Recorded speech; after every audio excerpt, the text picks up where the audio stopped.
जी dear student अस्सलाम वालेकुम।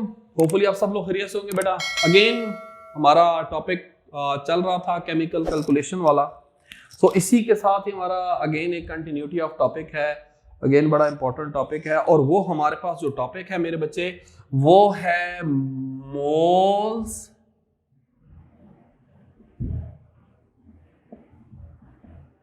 Particles calculation. बहुत सिंपल टॉपिक है, तब तक है जब तक आप कंसंट्रेट करेंगे, और उस वक्त मुश्किल है जब आप इसके ऊपर कंसंट्रेट नहीं करेंगे। और इसका जो फर्स्ट वन फार्मूला है वहीं से ये टॉपिक इसने डेवलप होना है और यहीं से इस टॉपिक ने जो है वो क्या करना है बेटा, बिल्ड होना है। अब आप देखिए हमारे पास मोल पार्टिकल्स एक्चुअली एक ऐसा लफ्ज है ना जो हमें थोड़ा सा कंफ्यूज करता है। पार्टिकल स्टैंड फॉर, ये वो एवोगाड्रोस नंबर थे ना बेटा, हमारे पास particle stand for, we replace this. जब हमारा सब्सटेंस क्या होगा, एटम्स होगा, तो हम इसको एटम से रिप्लेस कर देंगे। We replace it by molecules, we replace it by formula unit.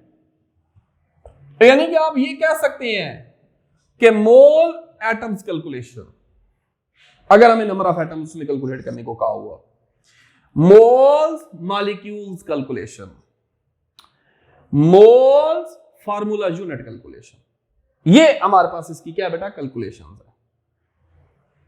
Clear हो गया बात बेटा? सो हम बेटा without any wastage of time हम इसके ऊपर टॉपिक के ऊपर आते हैं। तो जो हमारे पास बेटा इसका फार्मूला 1 है, जो कि एक्चुअली हमारे पास फर्स्ट एवर फार्मूला है, वो हमारे पास क्या है बेटा, number of particles will be equal to क्या है बेटा, मोल्स इनटू क्या है बेटा, एवोगाड्रोस नंबर। अगेन कंफ्यूज नहीं होना, particles, atom, molecules, formula unit. Actually formula है यही, बाकी सब जो फार्मूलाज यूज होंगे ऑनवर्ड आगे, वो इसकी सारी रीअरेंजमेंट्स फॉर्म होंगी। तो पार्टिकल्स इज इक्वल टू क्या, मोल्स इनटू क्या हो गया हमारे पास, एवोगाड्रोस नंबर। या इसका एक हम यहीं भी लिख लेते हैं, इसी का एक फार्मूला नंबर 2 लिख लेते हैं ना, तो वो क्या होगा, number of moles will be equal to क्या होगा, number of particles over Avogadro's number. अब आपको मेरी बात वो लास्ट लेक्चर को जरा माइंड में लेके आए और जरा उस चीज को कनेक्ट करें आपस में। वहां भी आपने मोल्स कैलकुलेट किए थे, वहां प्रोवाइडेड क्या था, मैस। यहां प्रोवाइडेड क्या होंगे, एटम, मॉलिक्यूल्स या फार्मूला। तो इन दोनों फार्मूला को मिक्सअप नहीं होने देना, इनको सेपरेट रखना है। यहीं पे आके बच्चा एक्चुअली कंफ्यूज होता है, यहीं पे आके उसके लिए प्रॉब्लम क्रिएट होती है। सो कंटिन्यू करते हैं मेरे बच्चे। सबसे पहले वो कहता है जी फाइंड आउट, इस फार्मूला को अप्लाई करते हैं। कहता है find out the number of molecules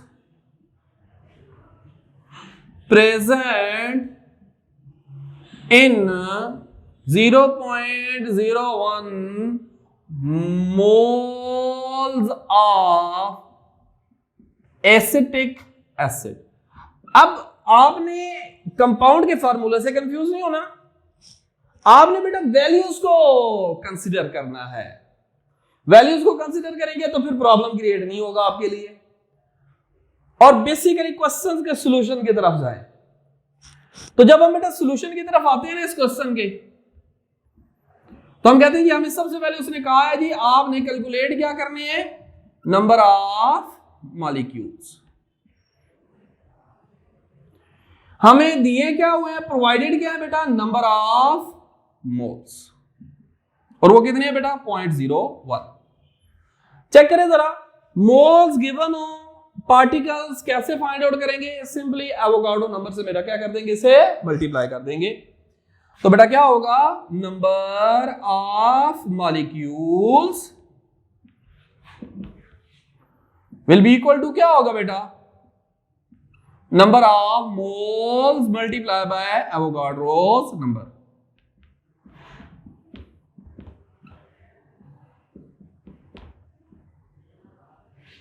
so answer will be the,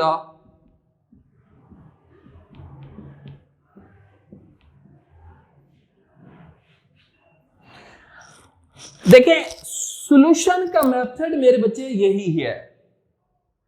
अब वैल्यूज थोड़ी बहुत डिफर हो जाए तो बेटा उसको सॉल्व तो किया जा सकता है, you have a calculator, you can solve it, but ये इस क्वेश्चन का बेटा हमारे पास क्या प्रॉपर सॉल्यूशन है, that is the only solution हमारे पास।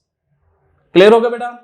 अब इससे रिलेटेड जब भी क्वेश्चन आएगा तो ये क्वेश्चन बेटा इतनी ही हमारे पास स्टेप में सॉल्व होगा, इससे हमें एक्स्ट्रा स्टेप रिक्वायर्ड नहीं है। सो परेशान होने की जरूरत नहीं है कि ये क्वेश्चन बहुत छोटा था, वह 3 मार्क्स की थी, बट क्वेश्चन वो 2 स्टेप में सॉल्व हो गया। सो दैट डजंट मैटर बेटा। देखिए आपने रिक्वायर्ड क्वेश्चन सॉल्व कर दिया, इट्स ओके, और आपका क्वेश्चन बेटा 100% है, और इंशाल्लाह ताला आप लोगों ने यहां से भी बहुत कुछ सीखा होगा। नाउ इसी के साथ हमारा जो नेक्स्ट कनेक्टेड है वो क्या है, इसी के रीअरेंजमेंट फॉर्म है। जैसे हमें मॉलिक्यूल्स कैलकुलेट करने थे, मोल्स दिए हुए थे, अब वो क्या कर सकता है, मॉलिक्यूल्स हमें दे दे और क्या कैलकुलेट करने हो, मोल्स कैलकुलेट करने हो, तो फिर कैसे बेटा इसको सॉल्व करेंगे, जरा चेक कीजिएगा बेटा से।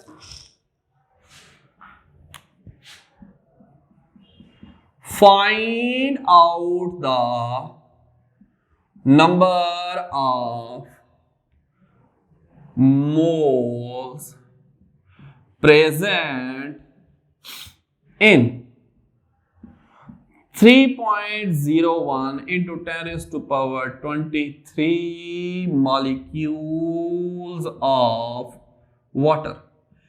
मैंने अक्सर बच्चों को थोड़ा सा यहां पे परेशान होते ये देखा है कि बच्चे इस बात में परेशान होते हैं कि सर न्यूमेरिकल सॉल्व कर रहे हैं, मोलर मैथ्स तो आ ही नहीं रहा। मेरे बच्चे जहां जो चीज रिक्वायर्ड होगी उसको वहां पे अप्लाई करेंगे ना। हम अपने क्वेश्चंस की तरफ आते हैं तो हम इसके सॉल्यूशन की तरफ आते हैं। जी हमारा सॉल्यूशन क्या है, तो हम कहते हैं ये सबसे पहले हम क्या लिखेंगे, नंबर ऑफ मोल्स, जिसको हमने क्या करना है बेटा, कैलकुलेट करना। हमें गिवन क्या है जी, नंबर ऑफ मॉलिक्यूल्स, और वो में कितने गिवन है बेटा, 3.01 into 10⁻23। किसके हैं, मॉलिक्यूल्स ऑफ वाटर के।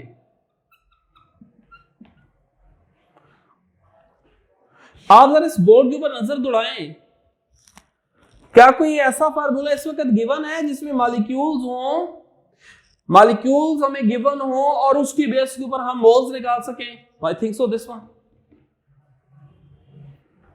तो फार्मूला अप्लाई करें मेरे बच्चे, तो क्या होंगे, number of moles will be equal to क्या होगा बेटा, number of molecules of water divided by क्या होगा बेटा, एवोगाड्रोस नंबर। क्या आएगा बेटा, number of moles, number of molecules कितने हैं बेटा, 3.01 into 10⁻⁴ क्या होगा बेटा, 23।